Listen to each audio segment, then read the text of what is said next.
अगर तुम इस झाड़ियों में जाओगे तो तुम भी फंस जाओगे। तुम्हारे हाथ पैर कट जाएंगे इन झाड़ियों से फौरन ही। नहीं मिठू, तुम मुझे जाने दो। अब देखो मेरा कमाल, मैं कैसे बच्चे को बचाता हूँ। फिर कालू उस बच्चे को बचाने जाता है, लेकिन कालू उस बच्चे को तो बचा लेता है, पर उसको अपने पर झाड़ियों में फंस जाते हैं। आह आह, मुझे बहुत दर्द हो रहा है। अरे कोई तो मुझे बचाए मेरे।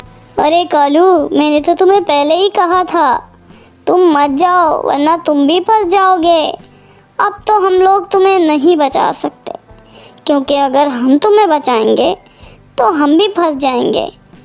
कालू ज़बरदस्ती उन झाड़ियों से बाहर निकलने की कोशिश कर रहा होता है, लेकिन उन धारदार झाड़ियों की वजह से कालू के दोनों पर कट जाते हैं।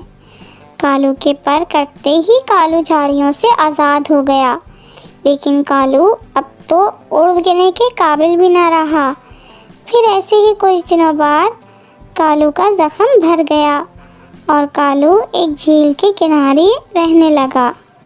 कालू ना तो उड़ पाता था और ना ही दाना जमा कर पाता था, इसलिए जो कुछ दाना वहाँ उसे पास में ही मिलता कालू उसे ही खा लेता और बस झील के पानी पर ही गुजारा कर रहा था।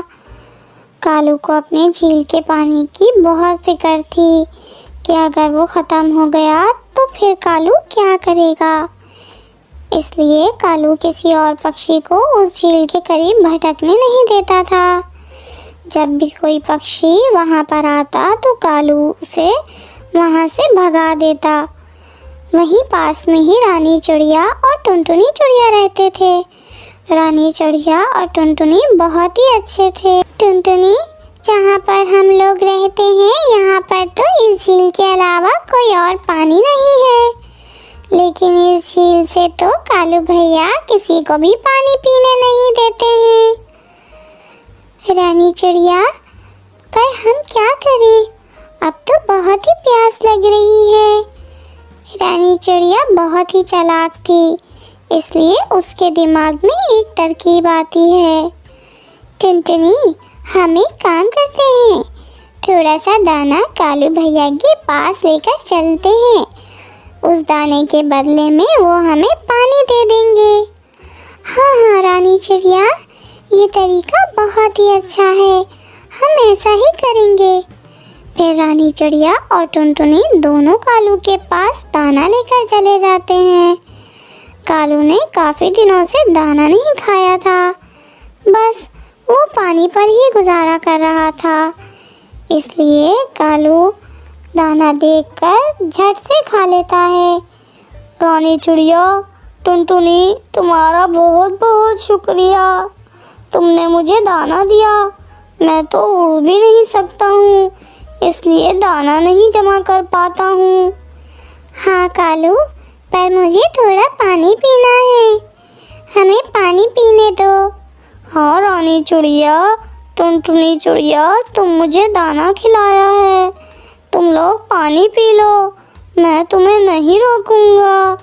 फिर रानी चिड़िया और टुनटुनी खूब पानी पी लेते हैं।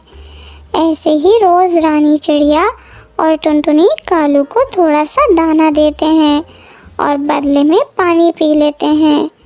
अब रानी चिड़िया और टुनटुनी चिड़िया और कालू के बीच में बहुत ही अच्छी दोस्ती हो गई थी।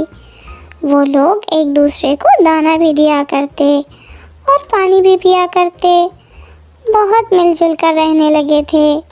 मगर रानी चिड़िया को बहुत ही बुरा लगता था कि जंगल के सारे पक्षी पानी नहीं पी पाते हैं, इसलिए रानी चिड़िया कालू से कहती है, कालू, हमें सब पक्षियों को पानी पीने देना चाहिए, ये गलत बात है।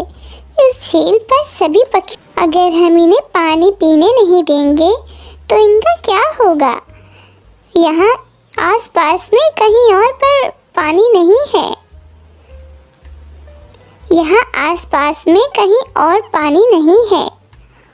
कालू रानी चिड़िया की बात समझ जाता है। तो ठीक है, रानी चिड़िया, मैं सब पक्षियों को पानी पीने दूंगा। अब तो सभी पक्षी इस झील से पानी पिया करते थे। फिर कुछ महीने ऐसे ही चलता रहा। पानी पीते पीते इस झील का सारा पानी सूख गया। अब तो रानी चिड़िया, टुनटुनी और कालू को बहुत ही फिक्र होने लगी कि झील का पानी तो सूख गया है। अब हम लोग क्या करेंगे? और रानी चिड़िया, इसलिए मना करता था मैं कि कोई और पक्षी झील से पानी ना पिए, लेकिन अब ये सब पक्षी भी झील का पानी पीने लग गए थे। अब देखो, इस झील में बिल्कुल भी पानी नहीं है। मैं तो उड़ भी नहीं सकता कि कहीं और से पानी ढूंढ कर पी लूं। इसलिए तो मैं इस पानी को बचा कर रखा हुआ था। कालू, पर हम क्या कर सकते हैं? इसमें और पक्षियों की कोई गलती नहीं है।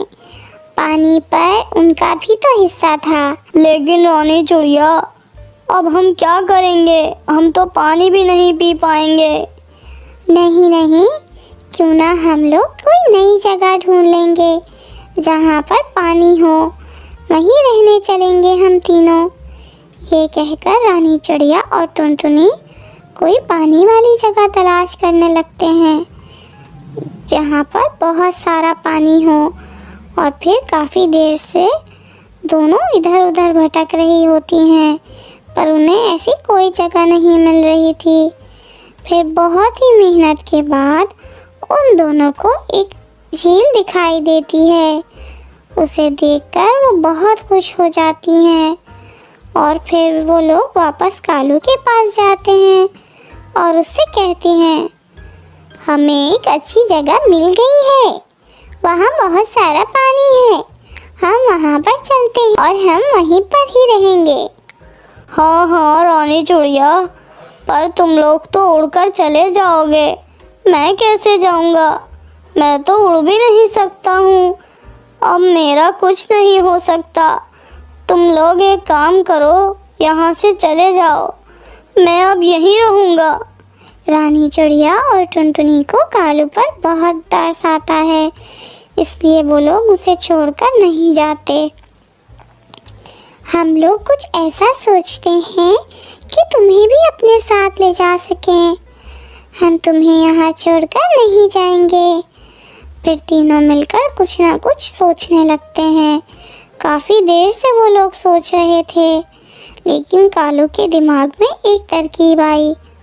अरे रानी चिड़िया, टुनटुनी, एक काम करो। तुम लोग एक लकड़ी के तख्ते को अपने पैरों से पकड़ लो। तुम लोग जब उड़ते हुए जाओगे तो मैं उस लकड़ी को अपनी चोंच से पकड़ लूँगा। फिर मैं भी तुम्हारे साथ वहीं चला जाऊँगा।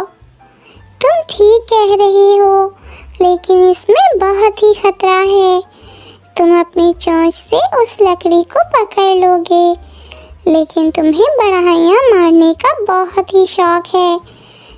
तुम कहीं अगर कुछ बोल पड़े तो तुम नीचे गिर जाओगे।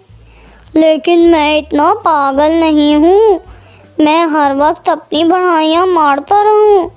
ऐसे खतरे वाले मौके पर मैं कभी नहीं बोलूँगा। मुझे अपनी जान बहुत प्यारी है।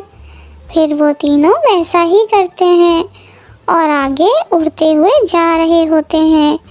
लेकिन उड़ते उड़ते रास्ते में उन्हें एक तोता मिलता है। टुनटुनी, तुम्हारे दिमाग की तो दाद देनी पड़ेगी। तुम लोग बहुत ही बुद्धिमान हो। ये कालू के पर नहीं है तो ये उड़ नहीं सकता, लेकिन तुम लोग अपने दिमाग की वजह से कालू को भी उड़ा कर ले जा रहे हो। तोते की ये बात सुनकर कालू मन ही मन सोचता है, ये तरकीब तो मेरी है, लेकिन ये तोता तो टुनटुनी को अच्छा कह रहा है। टुनटुनी ने तो ये तरकीब बता ही नहीं, फिर भी ये तोता उससे ही अच्छा बोल रहा है। मैं अभी इस तोते को बताता हूँ कि ये तरकीब मेरी है। फिर कालू जैसे ही कुछ बोलने की कोशिश करता है तो उसके मुंह से वो लकड़ी छूट जाती है और वो नीचे गिर जाता है अब तो नीचे गिरने के बाद कालू का एक पैर भी टूट गया था। पहले ही 2 पैर तो कालू के थे ही नहीं, अब एक पैर भी चला गया था। तभी कालू समझ गया कि उसे बढ़ाइयाँ नहीं मारनी चाहिए थी। एक बार बढ़ाइयाँ मारने की सज़ा उसे मिल चुकी थी, लेकिन फिर भी वो बाज नहीं आया। मैं क्या करूं? मुझे कितना दर्द हो रहा है। मेरी बढ़ाइयाँ मारने की वजह से तो आज मेरे पर मेरे पास नहीं, और अब तो मेरा पैर भी चला गया है। अब से मैं बिल्कुल भी बढ़ाइयाँ नहीं मारूंगा, मैं सुधर जाऊंगा। दोस्तों, अगर आपको पता है कि कालू के पैर कैसे कटे थे तो हमें ज़रूर बताइएगा कमेंट्स में। और अगर आपको वीडियो पसंद आए तो चैनल को सब्सक्राइब और अपने दोस्तों के साथ शेयर